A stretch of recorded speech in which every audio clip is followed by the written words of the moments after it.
एक लड़की थी। कुदरत ने उसे खूबसूरती देने में कोई कमी ना की थी। अपने माता पिता की इकलौती जान थी वो।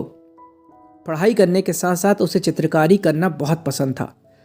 प्रकृति के सुंदर सुंदर दृश्यों को बड़ी ही बारीकी से अपने चित्रों में उतार लेती थी।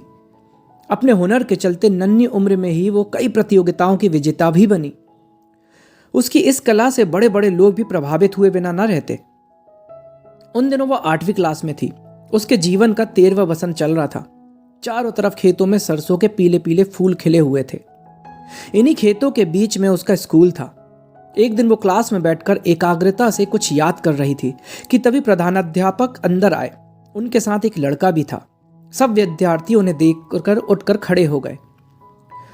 उन्होंने सबको बैठने के लिए कहा और साथ ही अपने साथ आए उस लड़के के बारे में बताया, जो लगभग 15 साल का था। दिखने में सांवला, पर चेहरे पर बहुत तेज था। उसकी आंखों में भविष्य के ढेर सारे सपने थे। इतनी कम उम्र में उसने किताब लिख डाली थी, जिसके प्रचार प्रसार के सिलसिले में वो बहुत दूर से आया था। फिर उसने अपनी लिखी अच्छी अच्छी कहानियां सुनाई, जिसे सुनकर सब गदगद हो गए। उसने सब बच्चों से जीवन में बहुत मेहनत करने और लगन से पढ़ने लिखने और कुछ बनकर दिखाने की बात कही। सुनकर सबने खुशी खुशी उसकी लिखी हुई किताब को खरीदा। उस लड़की ने भी। फिर वो लड़का भविष्य में फिर अपनी नई किताब के साथ आने का बोलकर वहां से चला गया। पर उस लड़की के मन मंदिर में अपनी मूरत छोड़ गया। वो उस लड़के को खूब याद करती, उसकी किताब को बार बार पढ़ती और उसमें छपी उसकी फोटो को देखते हुए उसका जी न भरता। वो हमेशा यही ख्वाब देखती कि काश उस लड़के से उसकी शादी हो जाती, तो वो खूब कहानियां लिखता और वो उन्हीं की कहानियों के लिए सुंदर सुंदर चित्र बनाती। शायद इसलिए क्योंकि उसके सपने और अरमान उस लड़के के सपनों से बहुत मिलते जुलते थे। समय पंख लगाकर उड़ता रहा। वो उस लड़के का इंतजार करती रही। रोज भगवान से उसकी नई किताब के लिए प्रार्थना करती। धीरे धीरे दिन, महीने और साल गुजर गए, पर वो लड़का फिर कभी नहीं आया। अब वो स्कूल से कॉलेज में पहुंच गई। अब वो काफी बड़ी और पहले से ज्यादा खूबसूरत हो गई थी, पर ना जाने क्यों वो उस लड़के को कभी भूल नहीं पाती थी।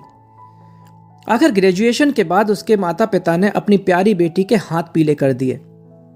शादी के दिन वो उस लड़के को याद करके खूब रोई। कुछ महीने के बाद ही उसका पति उसे लेकर मुंबई चला गया, जहां उसने आगे पढ़ने की इच्छा जाहिर की, तो उसके पति ने खुशी खुशी वहां के कॉलेज में उसका दाखिला करवा दिया। फिर एक दिन कुछ ऐसा हुआ जिसकी उसने कल्पना तक नहीं की थी। वही लड़का जिसके ख्वाबों और ख्यालों में वो हमेशा खोई रहती थी, आज कई सालों के बाद वहीं उसकी नजरों के सामने था।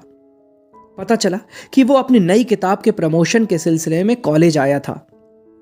वो देखती ही रह गई।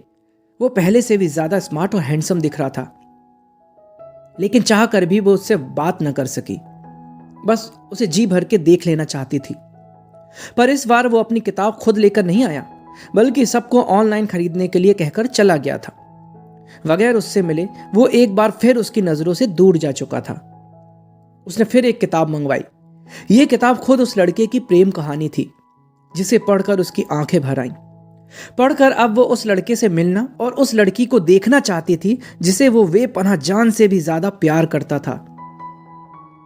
संयोग से कुछ दिन बाद ही वो अपने पति के साथ गेटवे ऑफ इंडिया घूमने गई। वहां अचानक उसे समुद्र की तरफ देखते हुए वो लड़का दिखा। उससे मिलने के लिए जैसे ही उसने अपने कदम आगे बढ़ाए कि अचानक एक बेहद खूबसूरत हसीन लड़की प्यार भरी मुस्कान बिखेरते हुए उस लड़के के पास आई। उसके हाथों में आइसक्रीम थी, जिसे दोनों बड़े ही प्यार से हंसी खुशी से खाने लगे। पहले तो वो उस लड़की की खूबसूरती को देखकर शर्मा गई। फिर उसे एहसास हुआ कि उस लड़की के आगे खुद वो कुछ भी नहीं है, और उनका आपस में इतना असीम प्रेम देखकर उसे अपना प्यार नहीं के बराबर लगने लगा।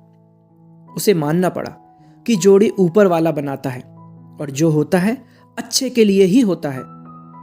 क्योंकि हम जिसे चाहते हैं वो हमें मिल जाए तो वो प्यार नहीं होता है, बल्कि हम जिसे चाहते हैं वो हमेशा खुश रहे, यही प्यार है। सोचते हुए उसके कदम पीछे की तरफ मुड़ गए, अपने पति की तरफ। तो दोस्तों, अगर आपको ये छोटी सी कहानी पसंद आई हो तो इसे एक लाइक जरूर करें। आपका एक लाइक हमें प्रोत्साहित करता है आगे भी ऐसी और अच्छी कहानियां लाने के लिए।